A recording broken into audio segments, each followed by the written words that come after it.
Hay que aprovechar para comprar a los mejores precios. Por eso debería ir usted a Muebles a Dama, porque tienen unas ofertas increíbles. Sofá cheslong de 3 plazas, con arcón, respaldos abatibles, 2 puffs y en diferentes colores por solo 990 euros. Y no lo olvide, transporte y montaje gratuitos. Muebles a Dama en General Ricardo 190 y en su página web mueblesadama.com.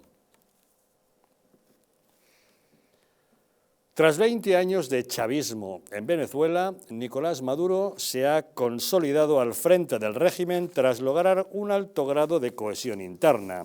Se ha granjeado el favor de las Fuerzas Armadas a base de incorporar a destacados militares a la gestión del gobierno y ha perfeccionado los métodos de control político-social de la población, neutralizando la independencia de las instituciones del Estado. Así, ha llevado a Venezuela a una de las crisis económicas y humanitarias más graves en la historia de Hispanoamérica. Tenemos comunicación con Sebastián Martínez Ferraté, periodista especializado en geoestrategia e inteligencia internacional. ¿Qué tal, Sebastián? Muy buenas noches. Muy buenas noches a todos, don Javier. Sebastián, ¿podemos decir que Nicolás Maduro es un dictador? Bueno, yo creo que no es una primicia, pero según le define Carlos Malamud, investigador de América Latina del Real Instituto Elcano, dice que es una persona que cambia la legislación a su antojo y que apela a la represión absoluta contra todo aquel que osa levantarse contra su voluntad y que encima no admite ningún tipo de diálogo con la oposición, ni siquiera que los mecanismos constitucionales funcionen. Ante esto, evidentemente, es un dictador. En esta dictadura no suele haber partidos de la oposición ni posibilidad de que acudan a las urnas, y hay una persecución sistemática de los líderes de la oposición. Muchos, ya lo sabemos, están en la cárcel y la mayoría en el exilio, perseguidos o en la clandestinidad. Se les prohíbe la posibilidad de acceder a cualquier tipo de ayuda económica proveniente del extranjero, lo cual les ahoga económicamente. Les impide hacer publicidad legítima de sus posiciones.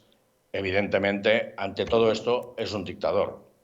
En definitiva, amigos, yo diría que Venezuela es hoy una sociedad descompuesta por la dictadura chavista, y aunque se consiga restablecer el orden constitucional y poner fin a la tiranía de Maduro, no será sencillo que el país vuelva a levantar cabeza tras el desastre socialista. La verdad es que de Venezuela se habla cada cierto tiempo, cuando hay noticias, pero después pasa un largo periodo sin que sepamos qué está pasando en este momento. Sebastián, ¿podemos decir que los venezolanos siguen tratando de huir del país? Siguen, así es. Mira, la de Venezuela sigue siendo una de las mayores crisis de desplazamiento del mundo. Los países de Latinoamérica y Caribe acogen, fíjate, al 84% de las personas que huyen de Venezuela.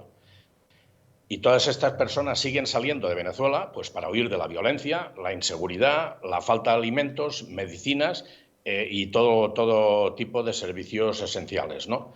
La Organización de Estados Americanos, la OEA, advirtió que la migración venezolana podría llegar, fíjate, a los 8 millones de personas a mediados de 2022, o sea, nos falta un mes, superando el éxodo de Siria, que fue considerado el mayor del mundo, con 6,7 millones de refugiados sirios que abandonaron el país por la guerra. Por países, fíjate, Colombia es el principal destino de estos inmigrantes. Después le siguen Perú, Estados Unidos, Chile, Ecuador, Brasil, Argentina, Panamá, etcétera, ¿no? Casi todos los demás países de Latinoamérica. La suma de los inmigrantes y refugiados venezolanos equivale nada más y nada menos que al 20% de la población venezolana. Y la única solución para frenar este éxodo es el restablecimiento de la democracia y las libertades en Venezuela. Pero mucho me temo que esto no va a suceder, al menos próximamente. Ya, pero bueno, sí van sucediendo cosas. Por ejemplo, la Cumbre de las Américas, que se ha celebrado en Los Ángeles, ha excluido a Cuba, a Venezuela y a Nicaragua, ¿no? Efectivamente, y además, para ponerle la guinda al pastel, el presidente de México, López Obrador, como no, ha preferido no acudir apoyando a estos 3 países. pero aún así su secretario de Relaciones Exteriores sí se personó. Y la Secretaría de Prensa de la Casa Blanca dio una explicación a la posición de Biden al respecto, diciendo que creen que no se debe invitar a dictadores. O sea, una base más para creer que Maduro es un dictador. A juicio de algunos presidentes latinoamericanos, la cumbre de Los Ángeles dicen que ha perdido valor. Sin embargo, en el sur de California, algunos activistas comunitarios ya ven la cumbre como un evento fallido, pero no para Biden, sino para la comunidad inmigrante en Estados Unidos, que pide al presidente que abra las puertas a los venezolanos y a gente de otros países que se enfrentan a diario a la pobreza y al crimen organizado. La administración Biden ha sido criticada por no poner fin al famoso Título 42, que hace que los inmigrantes esperen en la frontera para solicitar asilo debido a la COVID-19, que eso ya lo hablamos en tiempos anteriores, ¿no? Pero sí se están produciendo cambios, ¿no?, en la política de los Estados Unidos hacia Cuba y a Venezuela. Así es, mira, después de insistir por bastante tiempo con sanciones, sobre todo desde la época de Bush, después vino la última época de Trump, hubo sanciones, reproches, insultos, presión extrema.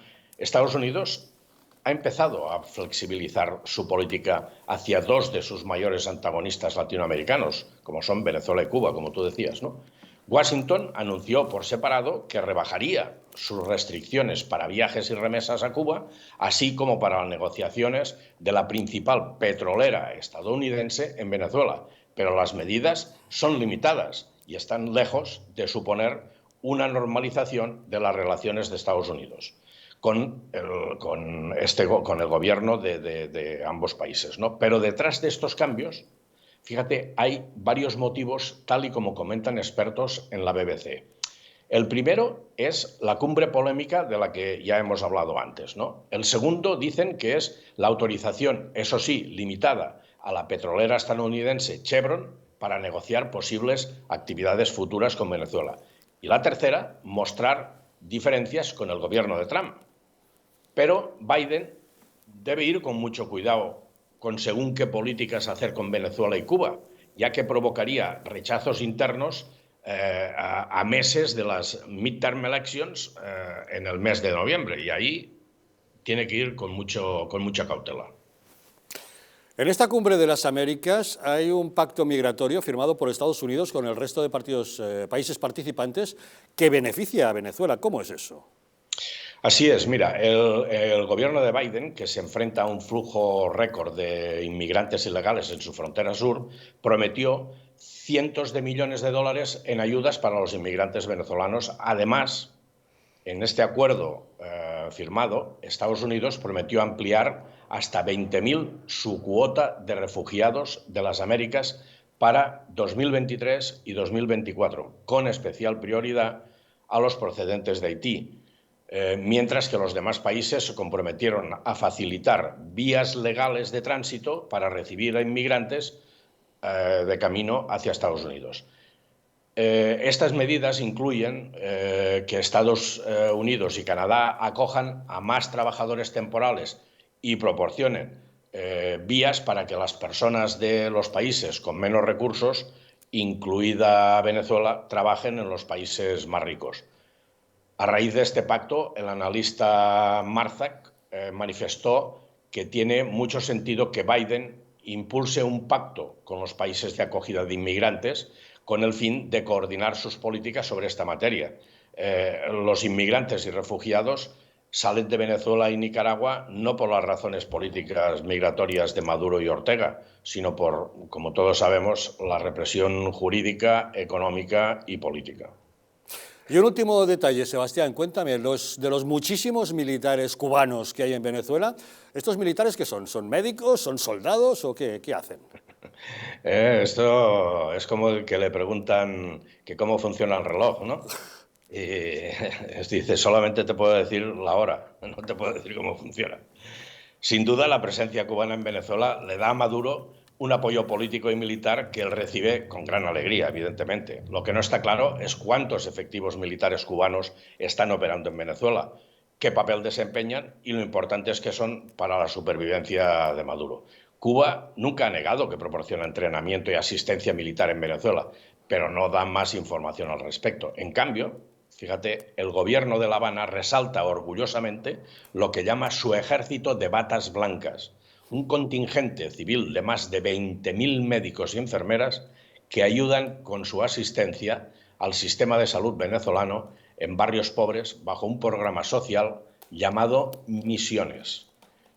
Uno de los jefes de las misiones cubanas en Venezuela, de nombre Julio García, manifestó que los equipos médicos cubanos eran soldados dispuestos a defender Venezuela de cualquier agresión externa.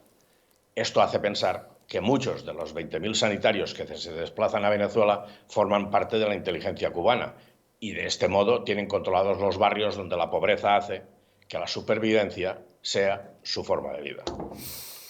Sebastián Martínez Ferraté, periodista especializado en geoestrategia e inteligencia internacional, muchas gracias, como siempre, por acompañarnos en Los Intocables. Muy buenas noches a todos, Javier, un abrazo grande. Un saludo, muy buenas noches. Don César, ¿algún comentario? Sí, escuchando a don Sebastián, una vez más se constata que el socialismo ha vuelto a conseguir una de las cosas que era impensable, ¿no? Solo el socialismo es capaz de dejar a Venezuela sin petróleo, a Argentina sin carne y a España sin turismo, ¿no? Cuando tuvimos la pandemia no se le ocurrió otra cosa. Bueno, en fin, estos son los grandes logros del socialismo, ¿no? El chavismo lo que ha provocado, entre otras muchas cosas, en Venezuela es la destrucción del tejido productivo. Con esas soflamas ideológicas en contra de la productividad, en contra de la gente que emprende, en contra de la propiedad privada, en contra de la iniciativa empresarial, al final han conseguido incluso hundir la principal fuente de ingresos que tenía el Estado venezolano, que era PDVSA. La producción de miles de barriles de petróleo que había en Venezuela antes del chavismo comparado con la que hay ahora es exigua, entre otras cosas, porque fueron controlando PDVSA, como Sánchez con Indra o con otro tipo de instituciones, por cierto, para sacar a la gente que era profesional y que era competente y que sabía hacer su trabajo, para poner ahí a los compas, a los colegas, a gente que no tenía ningún tipo de conocimiento en cuanto a la extracción, refino y distribución de combustible. Y eso es lo que provocó que PDVSA cayera absolutamente su productividad, aparte de que dejaron de mantener toda la infraestructura industrial de la empresa para que pudiera seguir operativa. Pues eso fue una destrucción de la principal fuente de ingresos. Venezuela flota sobre petróleo, es el país que más reservas de crudo tiene del mundo conocidas, pues se la han cargado, pero otras muchas actividades productivas 3/4 de lo mismo, porque estas expropiaciones que decretaba Hugo Chávez, ¿os acordáis de ese vídeo que salía Hugo Chávez en un parque y decía, esta casita de aquí que es lo que tiene? Pues mira, aquí vivió Bolívar, expropiese. Y así, esa era la seguridad jurídica, esa es la seguridad jurídica que hay en Venezuela con el chavismo, ¿no? Donde un gobierno totalitario se cree legitimado para robarle a la gente sus propiedades. En uno de esos edificios que ordenó Chávez expropiar, había negocios de emprendedores, gente que tenía pequeños comercios, familias que vivían de esos pequeños comercios. Se tuvieron que ir a la calle y quedaron sin ninguna fuente de ingresos. Así, con todo tipo de empresas que había en Venezuela cuando llegó el chavismo. En muchas ocasiones incluso entraban en un montón de fincas de producción agropecuaria, expropiaban, mejor dicho, robaban la producción de esa finca, de vegetales, de tomates, de carne, de lo que fuera, y lo repartían gratis en las ciudades y a la gente le decía que eso era gracias al comandante, Hugo Chávez. Y claro, esa vez esa gente comía gratis una vez, pero claro, cuando arruinabas a los productores, estabas destruyendo tejido productivo capaz de seguir manteniendo o de seguir produciendo alimentos para la población. Y así, ese tipo de cosas es lo que explica por qué Venezuela pues, está sumida en la más absoluta pobreza y tantos millones de personas han tenido que salir de allí. Don Rubén. Aquí yo voy a poner el dedo en la llaga otra vez. Ponga. A ver. Quien mantiene especialmente el régimen actual venezolano es Estados Unidos. O sea, y muy especialmente el Partido Demócrata. Las refinerías de PDVSA están en Houston. O sea, y lo repito porque hay gente o que no lo sabe o que no se entera. Las refinerías de PDVSA están en Houston y otras en La Haya. Y con esos tejemanejes y con esas maletas que pasaron por aquí sin que dijeran teóricamente que pasaban por España porque no entraron en territorio nacional, pues es como funcionan también algunas partes de la política nacional e internacional. Esa es la verdad, y hace escasos meses, cuando se decreta quién es el malo y quién era ahora el bueno de Maduro, pues se ha ido a Estados Unidos para allá también a renegociar determinadas partes, sabiéndose ganador, porque una parte de la contraprestación de lo que efectivamente no sabe hacer PDVSA en su propio territorio nacional, pues se hace en Texas, y otra parte ha estado muchísimos años haciéndose en La Haya, con un centro allí también, y además con PDVSA operaciones acuáticas y con otras ramas de la propia PDVSA en la que se sostiene parte del actual régimen venezolano con buenos y grandes apoyos, no solo de Cuba, sino muy especialmente de Estados Unidos y de gran parte del entramado del Partido Demócrata estadounidense.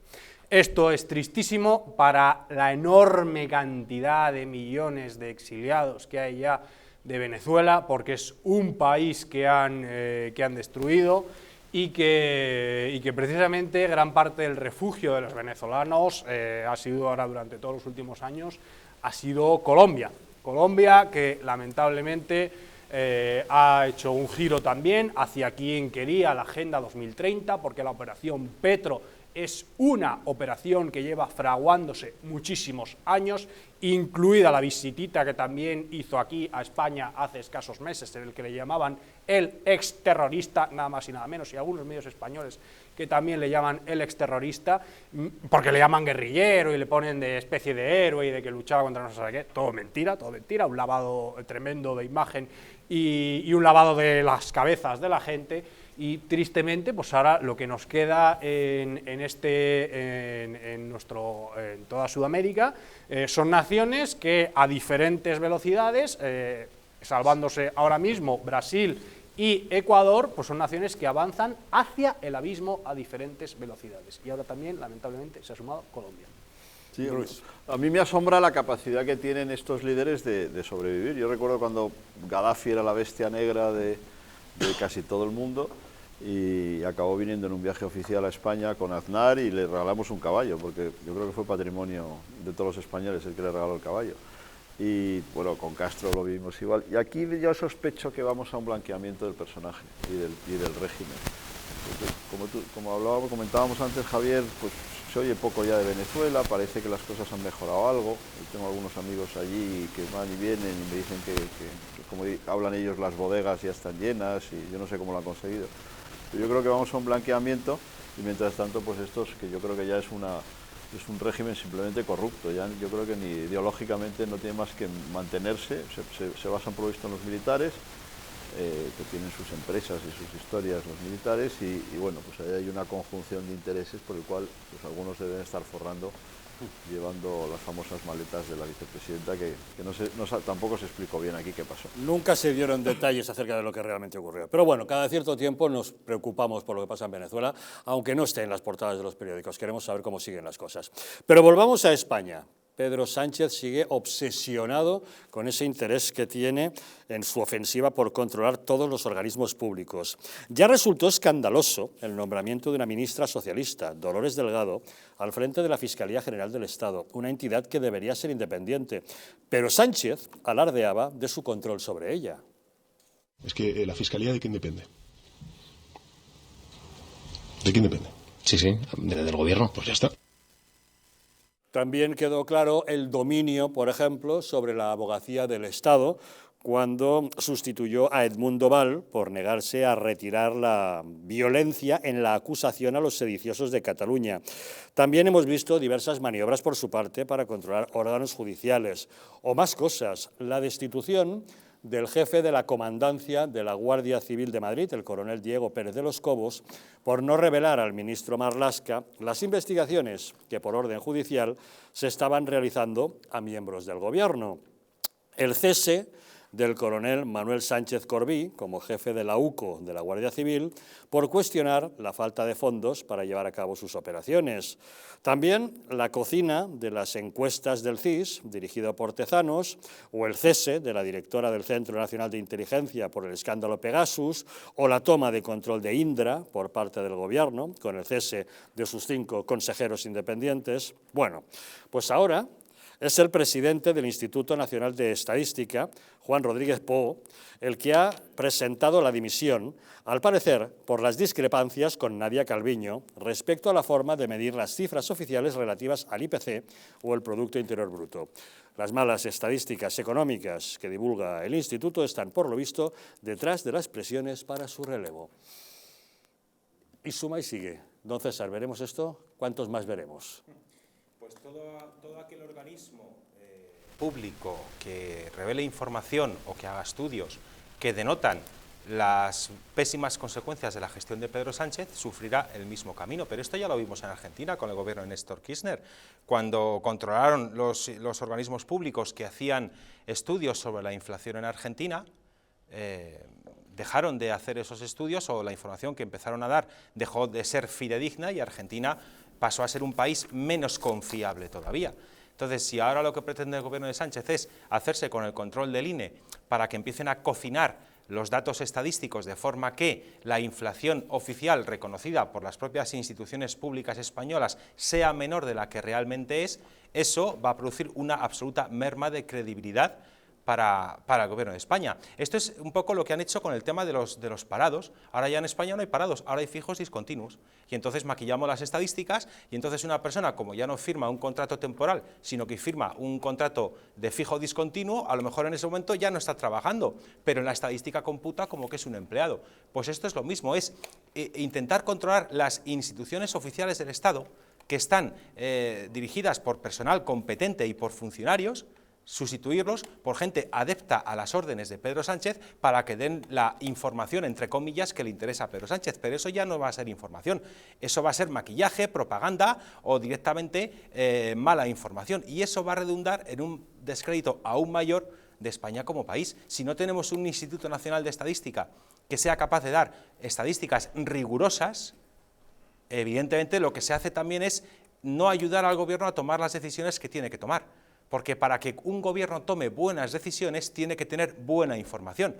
Eso es un círculo vicioso. Cuanto más manipulada esté la información para tomar decisiones, en peores circunstancias está para tomar esas buenas decisiones, aunque evidentemente al gobierno de Pedro Sánchez no le interesa tomar buenas decisiones. Lo que le interesa es hacer maquillaje e intentar engañar a la gente. Don Rubén. Esto es una noticia igualmente muy mala y yo ya me pregunto, y lanzo aquí también la pregunta de qué institución le queda por atacar, no al sanchismo, que esa es también otra, y es otro de los problemas de la mala definición, es que esto es el Partido Socialista, el que está perpetrando esto es el Partido Socialista, y el que lo está haciendo es el Partido Socialista, que esta semana hace que no le quede una ya sola, y si no lo pregunto aquí también, ¿qué institución le queda? No le demos ideas tampoco, ¿no? Pero ¿qué institución le queda por atacar? Porque es que lo del INE es algo que desde luego hasta ahora y por lo menos hasta donde yo sé, nunca ha entrado en ningún cálculo de ningún gobierno porque era lo más limpio de hacer la recopilación de las puras estadísticas con distintas metodologías. Esto además es que ya es muy complejo porque de hecho cuando se recopilan los datos por parte del Eurostat pues se reconoce que países lo hacen de diferente manera. Si ahora además se intenta torcer más, esto ya para los investigadores, para la empiria y para el propio estudio, pues es poner las cosas muy difíciles. ¿Con qué fin? Pues con el fin de que ahora mismo, efectivamente, el IPC es especialmente negativo para el Partido Socialista. Rufián lo ha dicho la semana pasada, que les iba a achicharrar a todos, y están haciendo pues estos juegos de crear indicadores de la manga, como algunos que hemos visto aquí, ¿no? Como la incidencia acumulada, como otros que se usan para tergiversar determinadas partes de la realidad. Ahora, y lo hemos hablado en otros programas, pues es de moda, que es el IPC subyacente, me parece que era, ¿no? Y como yo he preguntado en otras ocasiones, pues ¿de qué sirve indicar el IPC subyacente, ¿no? Al final, de lo que se trata es de cómo se construyen estos indicadores, es de extraer determinadas variables, y eso es lo que le pedirán a la nueva persona que sea la responsable, para que el indicador final te quede más favorable a tus propios intereses. Pero eso es una burda manipulación que va en contra de todo el mundo y que al final lo que hace es simplemente dañar profundamente nuestra capacidad de investigación y de conocimiento de la propia realidad, porque esta información debe ponerse a disposición con objetividad y con pureza de las empresas, de las universidades, de los centros de investigación, para poder hacer cálculos y proyecciones, que ya es muy difícil hacerlas, pues si ya andan con estos tejemanejes. Ya, pero parece que a Nadia Calviño le molestaban los datos que ofrecían, porque afeaba un poco su gestión. Sí, yo creo que estamos ya ante un presidente que está en las últimas bocanadas de su chapucería y una falta de talento descomunal. Y bueno, pues yo creo que esto tiene, bueno, por ejemplo, lo de Indra. No, es que Indra interviene en la parte electoral. La parte electoral, gracias a Dios en España, las elecciones, y esperemos que por mucho tiempo, porque hubo un intento por el Ministerio de Interior de Rajoy de cambiarlo, son fundamentalmente manuales. Es decir, Indra lo que hace es que la noche electoral genera el programa para que veamos cómo va el resultado, pero todo es manual, o sea, se pasa por un juez, se mandan las actas, es todo muy físico. Pero bueno, yo creo que le han contado que Indra podía ayudar a su futuro electoral y se ha metido en ese berenjenal, que es un desastre además. O sea, la CNMV, yo creo que ha saltado por los aires, porque claro, que el Estado haga pública una empresa que ya era medio privada, bueno, era casi privada del todo, queda un 25%. De esa forma, bueno, pues vamos a seguir viendo estos coletazos absurdos, como el que hemos comentado muy de pasada, pero a mí me parece gravísimo.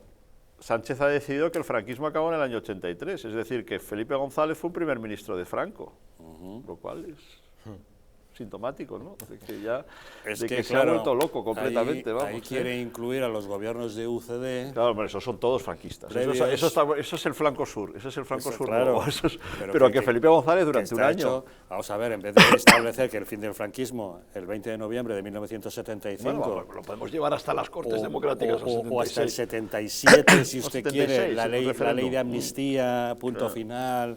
y poner fin a todo eso, no, se alarga todavía toda la época de la UCD. Bueno, recuerde usted que no hace tanto, pues a antiguos exministros de la UCD como Rodolfo Martí Villa se les pretendía imputar por crímenes teóricamente franquistas. Sí, pero un año de felipismo... Javier, entonces yo no sé por qué llega a un año de felipismo, eso es lo que me sorprende, pero sí sé por qué paran ya en ese momento. Para que a partir de ahí no consideren que el GAL pueda ser terrorismo de Estado, o, evidentemente, ya muy posteriormente, cualquier tipo de acuerdo con los proetarras sea aproximación a banda armada, ¿no? Lógicamente. Sí, pero vamos, yo creo que son los coltazos de un personaje que ya está en bancarrota moral, de gestión absoluta. Sí, pero es como los otros, está muerto y él no lo sabe. Eso decía Rodrigo Rato, es verdad. Claro. Y puede tardar en morir, porque al final... Bueno, le queda año y medio, le queda año largo. Sí, pero año y medio, que los que veremos si no morimos en el intento somos los demás, porque pero como fíjate, bien decía Rufián, voy a decir una esto cosa. le abrazará a él, pero nos abrazará a todos nosotros. Yo voy a decir una cosa, voy a lanzar una pregunta al aire que a mí me preocupa muchísimo. Todo este desbarajuste, todo este desastre, toda esta omnipotencia en relaciones exteriores, que no lleva a ningún lado, porque yo creo que al final pues todo se reestructura, el país está muy institucionalizado. ¿Feijóo es la persona adecuada para reestructurar y reinstitucionalizar el país? Usted decide plantear los temas tal como le vienen, ¿no? Al tuntún. Sí. Bueno, adelante, hablemos de Feijóo, que es lo que usted quería. No, que yo le pido a la gente del PP que vean, que observen que no sirve para nada esta historia de Sánchez. Entonces, pues Sánchez al final se va a ir al garete de la historia. Vamos a ver, Feijóo, y que lo que necesitamos son instituciones potentes. Feijóo será siempre más fiable de lo que jamás podrá ser Sánchez. No, estoy de acuerdo con eso, pero yo lanzaba la pregunta al aire. Eso es evidente. Pero eso ya lo vivimos en el 11. Vamos a ver. Si usted saca el tema, ahora conseguirá que don Rubén Tamboleo empiece a arremeter contra Feijóo. A tambalearnos a tornos. Que yo que ya llevo el día fino, pues me dais más munición. Y a favorecer, si él quiere defender que siga Sánchez, pues está en su derecho a defenderlo. He hecho una pregunta retórica que aspiro a que me contesten que sí, que por supuesto, que Feijóo es la persona que va a reestructurar y recoser el país. Feijóo va no lo estoy poniendo en duda. Feijóo va a reestructurar. Pero creo que es un tema fundamental en las elecciones. El país. Y para conseguirlo, utilizará el pragmatismo gallego que le caracteriza y sabrá combinar los dos motores turbo que tiene en su aeronave. Que son, dígase. Esa moderación en la que quiere ampararse ahora del modelo Juanma Moreno en Andalucía, frente a ese turborreactor de varios cilindros en línea, que es el modelo Ayuso en Madrid. Pero con un motor en el ala derecha más potente que el de la izquierda te puedes estrellar, Pues entonces tendrá que establecer la relación de los motores y la relación de energía en cada uno de ellos.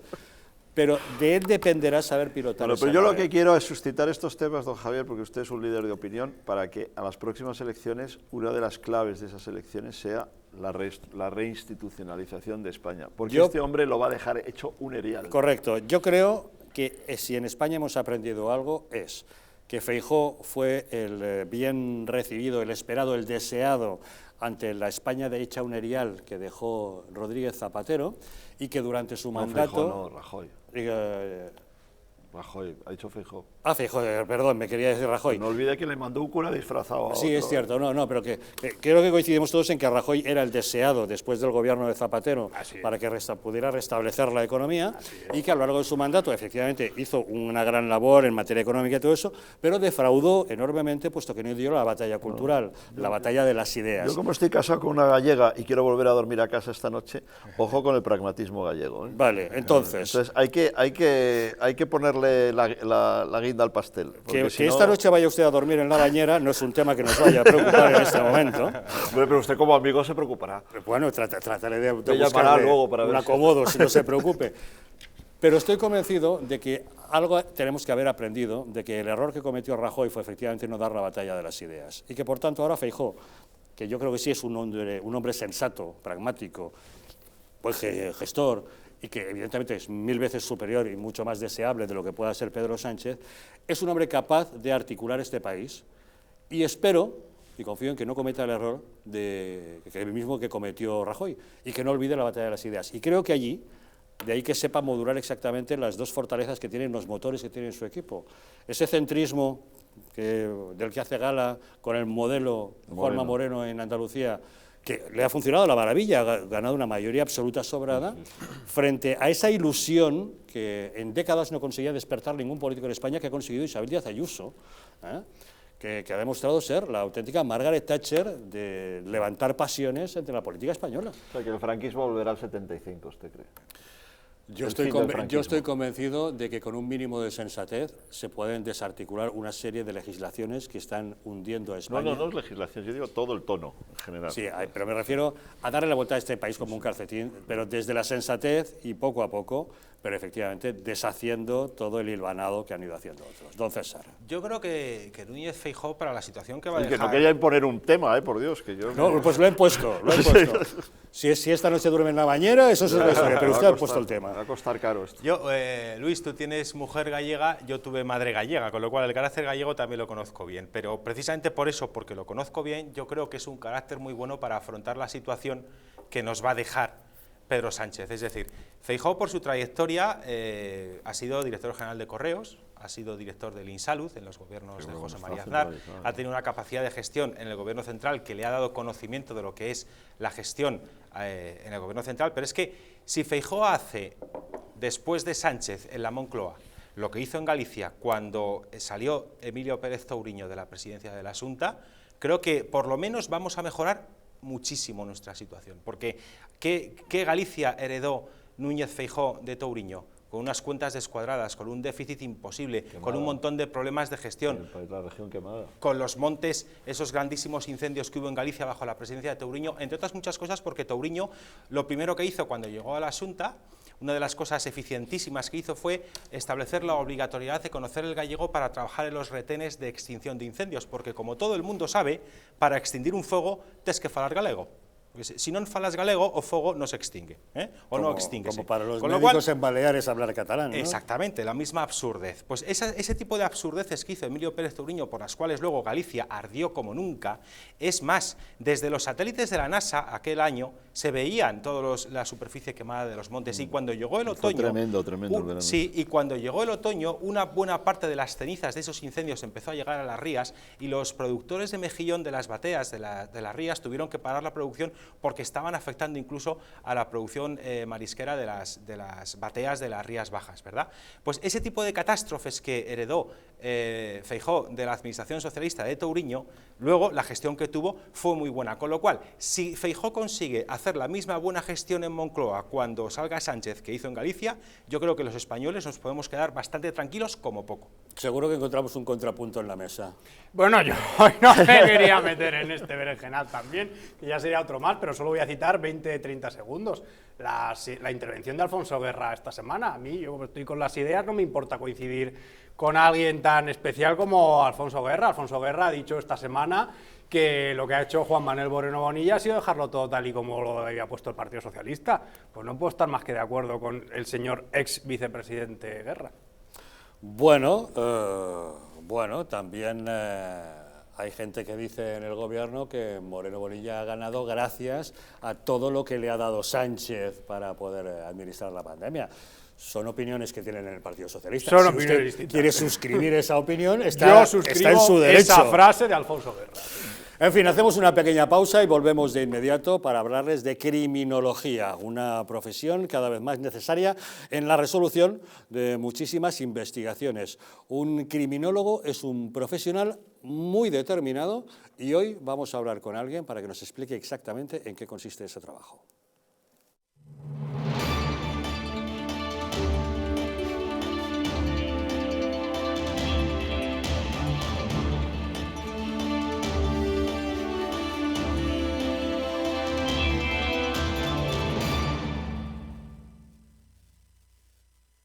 Naturhaus es el mejor método para perder peso de forma saludable y sin pasar hambre. Desde la primera visita, una asesora te enseñará a cambiar tus hábitos hasta alcanzar tu peso perfecto. Lo conseguirás gracias a complementos alimenticios a base de extractos naturales y platos deliciosos. Apúntate ya en tu centro Naturhaus más cercano y online a través de naturhaus.es. Naturhaus, 30 años de experiencia en nutrición y dietética. Hotel Las Dunas, un lugar mágico en el corazón de la Costa del Sol. En primera línea de mar, situado en un oasis de armonía, tranquilidad, enfocado en la salud y bienestar de nuestros huéspedes. Desconecta del estrés y la monotonía del día a día. Estancias con programas exclusivos y personalizados de salud, rejuvenecimiento y control del peso. Elegancia y bienestar junto al mar, sin renunciar a la actividad y la vida saludable. Descubre Las Dunas Hotel Health and Spa, el más exclusivo de toda la Costa del Sol.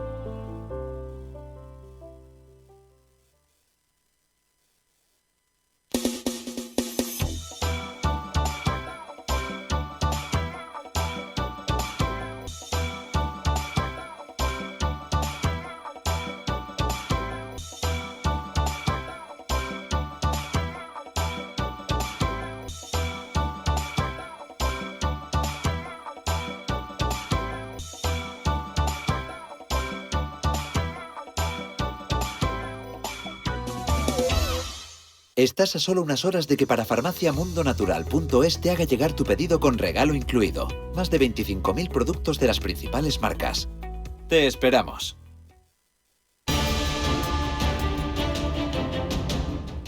¿Estamos en un auténtico Estado democrático o estamos en una partitocracia? Porque este programa se hace para ustedes. La ciudadanía está quedando atónita a lo que estamos viendo. Vamos a ver cosas que nunca se imaginarían. Lo que ha pasado en España demuestra que Falconetti no es tonto. Que la democracia, ¿qué es lo que es, amigos? El imperio de la ley. Esta izquierda rancia lo que quieren es exterminar todo aquello que no piensan exactamente igual. El castigo va a ser terrible para todos los partidos. Recuerden que no les engañen, porque la verdadera libertad consiste en estar bien informados.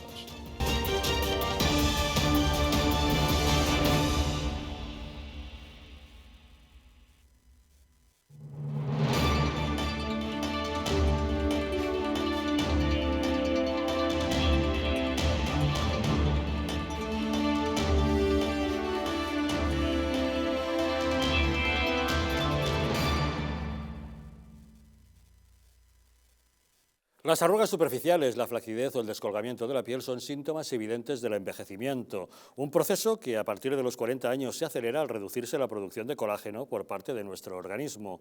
Colacel Antiox, de Mundo Natural, es un complemento alimenticio que aporta colágeno hidrolizado puro de alta absorción y antioxidantes, además de vitamina C, una vitamina esencial que contribuye a la formación de las proteínas de relleno de la piel, como son el colágeno, la elastina, la tropoelastina o el ácido hialurónico. Gracias a su completa composición, un sobre al día de Colacel Antiox produce el mismo efecto que 3 envases de otros productos similares. Confíe en Colacel Antiox, mucho más que colágeno, de venta en tiendas especializadas en el teléfono 91-446-0000 y en su página web parafarmaciamundonatural.es. El Colegio Profesional de la Criminología de la Comunidad de Madrid y la Fundación QSD Global, cuyo presidente es el conocido periodista Paco Lobatón, colaborarán en la búsqueda de desaparecidos.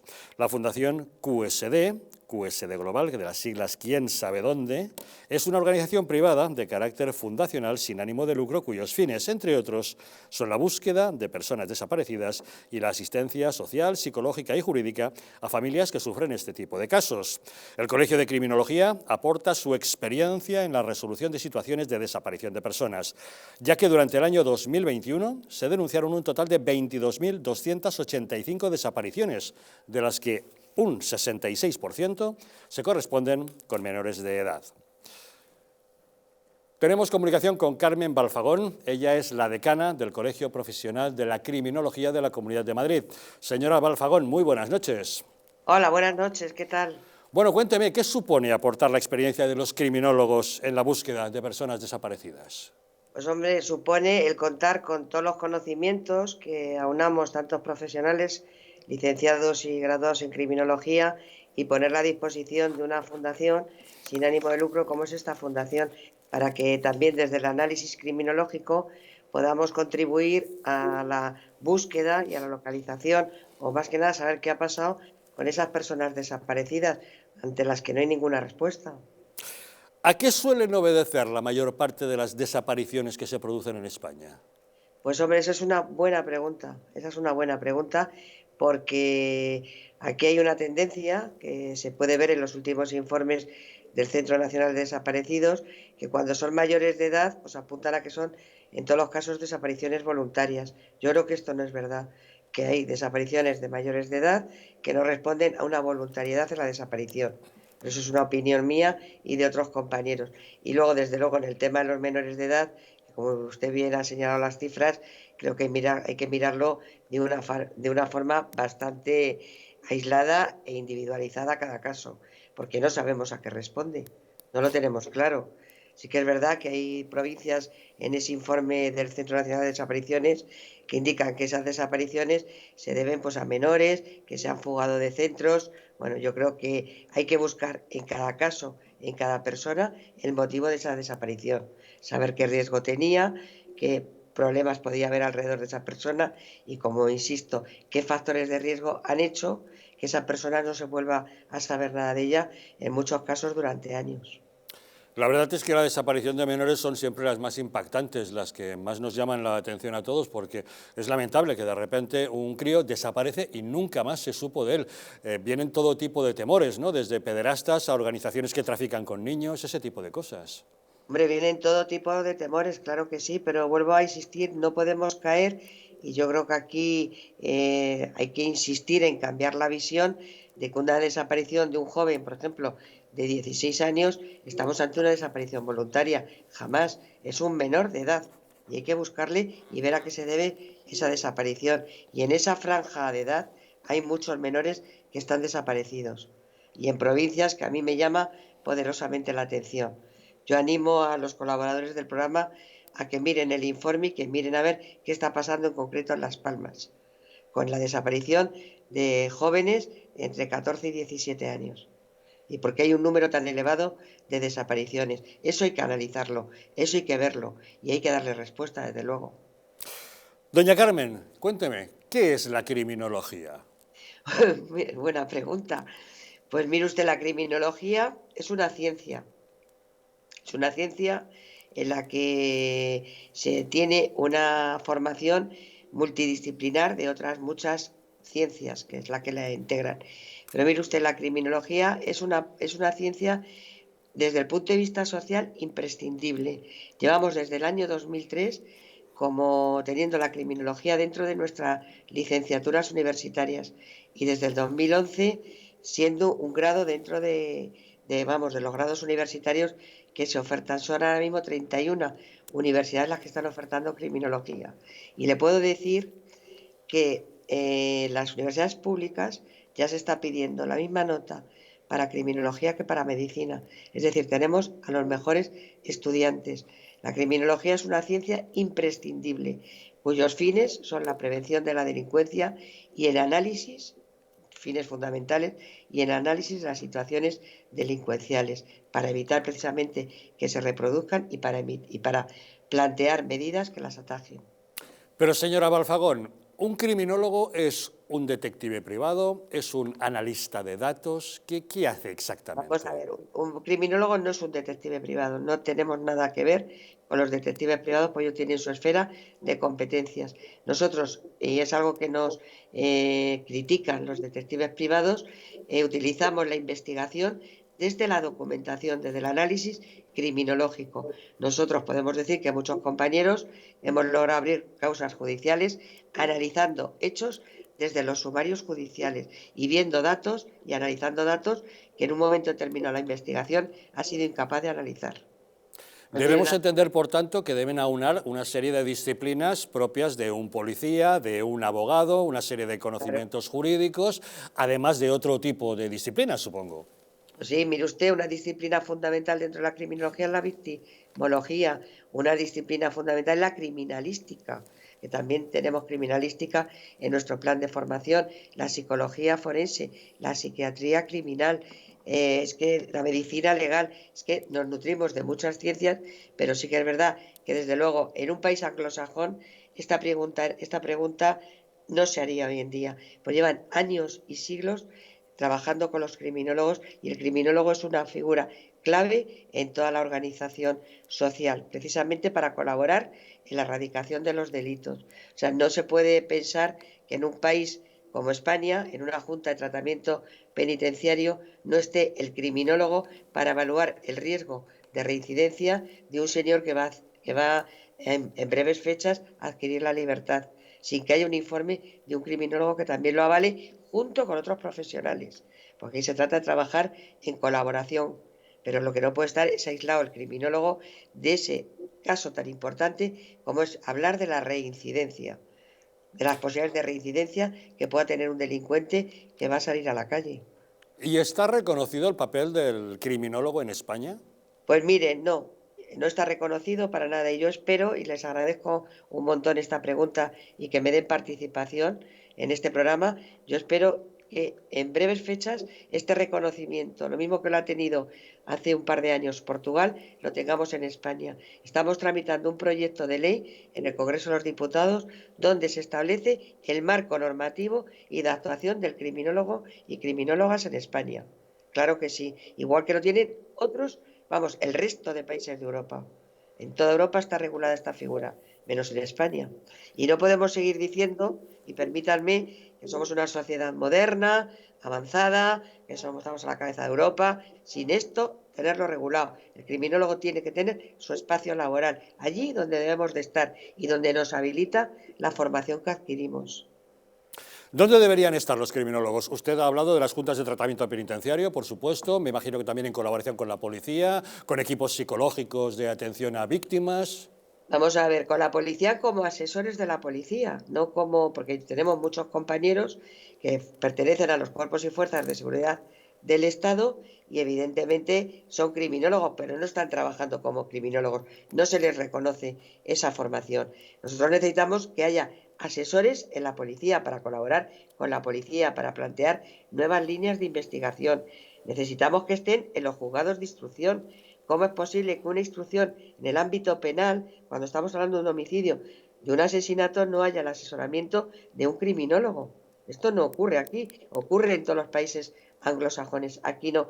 ¿Cómo es posible que en una fiscalía de menores nos encontremos figuras claves como es el educador social, el psicólogo el educador, el trabajador social y el psicólogo, y antes de imponer la medida a un menor, ¿cómo es posible que no esté el criminólogo para valorar también las características criminógenas que tiene ese chico? ¿Por qué ese chico ha cometido el delito? Llegar al análisis. Tenemos 3 patas en esa mesa, no está la cuarta, el criminólogo, como lo hemos dicho en las juntas de tratamiento penitenciario, pero también incorporados en las prisiones, como un profesional más Recordemos que la ley de enjuiciamiento criminal de Alonso Martínez, hablamos del siglo XIX, ya reconocía el papel del criminólogo en las prisiones. Sin embargo, aquí, lejos de reconocerlo, lo hemos eliminado. Había una figura que era el jurista criminólogo y no lo hemos cargado. O sea, ¿cómo es posible que se hagan planes de reinserción sin contar con el trabajo del criminólogo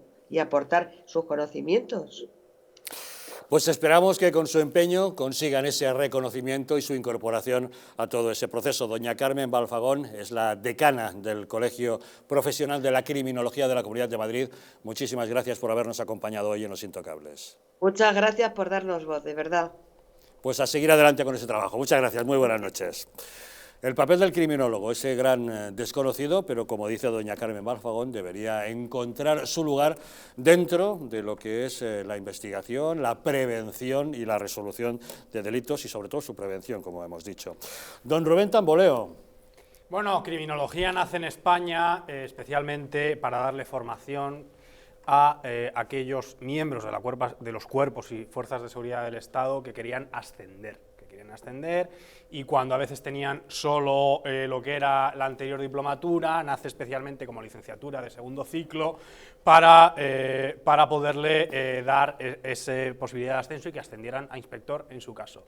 Hay un exceso de moda en España con este grado. O sea, ¿por qué? Porque se ha producido una moda muy fuerte y a veces no hay una orientación adecuada. Que tenga una nota de media muy alta, que es cierto, de acceso al grado, en una mayoría de universidades, no significa que luego haya salidas profesionales, porque las salidas profesionales de este grado son precisamente y esencialmente cuerpos y fuerzas de seguridad del Estado. Claro, pero quizá por eso la decana nos decía que lo ideal sería incorporación, como en otros países anglosajones, en equipos multidisciplinares de resolución, donde en un lado está el policía, en otro lado está el psicólogo, en otro lado está el forense, en otro lado está el criminólogo, y estos equipos multidisciplinares sí podrían trabajar de otra manera. Claro, mientras no se trabaje con ese sistema, lógicamente no habrá plazas que cubrir, salvo las de ocupar otro puesto distinto, ¿no? Pues ¿Qué es a lo que usted se refiere? Al final ha habido ahí una serie de problemas, pero policías que están ahora mismo en la escala básica pues estudian criminología porque entiende que es la más accesible para luego tener, tal y como se valore, porque además se ha ido cambiando, pues como se valore y poder ascender a oficial y luego a subinspector, inspector y demás. Entonces, si esto simplemente como consejo para gente que además ahora está acabando la EBAU y demás, y mucha gente lo está mirando, o padres que asesoran a sus hijos lo están mirando también. Pero usted lo está proponiendo como herramienta para acceder a otro tipo de puesto de trabajo. Creo que nos falta todavía, como decía la señora Balfagón, un poco de educación acerca de lo que es el criminólogo en sí mismo. Pero que un criminólogo que no vaya a acceder o que no tenga interés en acceder a los cuerpos y fuerzas de seguridad en España, una persona graduada en criminología va a tener una vida profesional muy difícil o se va a dedicar a otra cosa, como ya ocurre con otro tipo de grados. Esos son los datos además ahora mismo, y luego además pues también en cada universidad se ha ido configurando de su capa un sallo. En algunas tienen mayor peso de derecho, en otras donde hemos sido capaces de defender la parte de la sociología, que es lo que se hace y desde dónde viene, que es la desviación del delito, la desviación de la sociedad y una serie de cuestiones que es el enfoque, aunque ella no lo ha mencionado, que se hace aquí, pues tiene mayor peso la sociología, a veces la psicología, y tienen peso otros lugares. En la UNED también se puede estudiar sin nota media, porque la UNED para los grados no se pide nada más que tener el acceso a la universidad, y se estudia en muchos sitios, ¿no? Pero bueno, pues que ahora quienes quieran acceder a esto, que piensen muy bien sus perspectivas de futuros y sus deseos. Don Luis. Pues yo, en un programa que se llama Los Intocables, hablar de criminología me parece que está muy bien, ¿no? Es lo suyo, ¿no? Los intocables son los intocables criminólogos. De Elliot Ness, que criminólogos y detectives. Yo todo lo que sea sofisticado, yo siempre lo he ejercido durante muchos años, luego me dediqué a la política, luego he vuelto a ejercer, y siempre he tenido la suerte de ejercer en otras jurisdicciones, en Estados Unidos, en Inglaterra, algo en Francia, en arbitrajes. ¿Ha ejercido usted en criminología? Sí, hice penal, un poquito de penal. Sí, me divertía ver cómo iba el lumpen nacional. Yo siempre llevaba un par de temas, llevaba un asesinato incluso, sí, era interesantísimo. ¿Pero como abogado? Como abogado, claro, no he intentado asesinar a nadie todavía. No, estoy en ello. No digo que como aprendiz de asesino, que seguro que si se pone usted sería muy bueno. Pero una de las cosas que yo siempre he manifestado, que creo que pecábamos de cierta falta de sofisticación en el derecho español. Había muy poca especialización, y entonces todas estas cosas son muy importantes.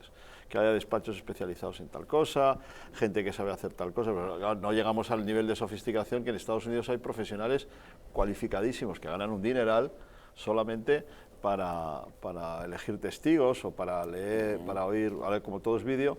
Yo tengo un amigo que está llevando uno de los juicios de los que asaltaron al Congreso, que es el mayor indictment, ¿cómo se dice? La mayor acusación de la historia de Estados Unidos. Son 800 personas que se enfrentan a eso.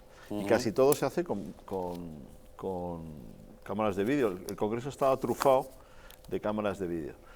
Y entonces se analizan las imágenes. Claro, pero tiene que contratar a una persona para hacer eso, porque necesitas un especialista, porque luego necesitas una maquinaria muy especial, porque claro, son tumultos, y entonces tienes que ver que tu acusado, porque han acusado a los 800 que entraron, no sé cuántos entraron, a los que identificaron.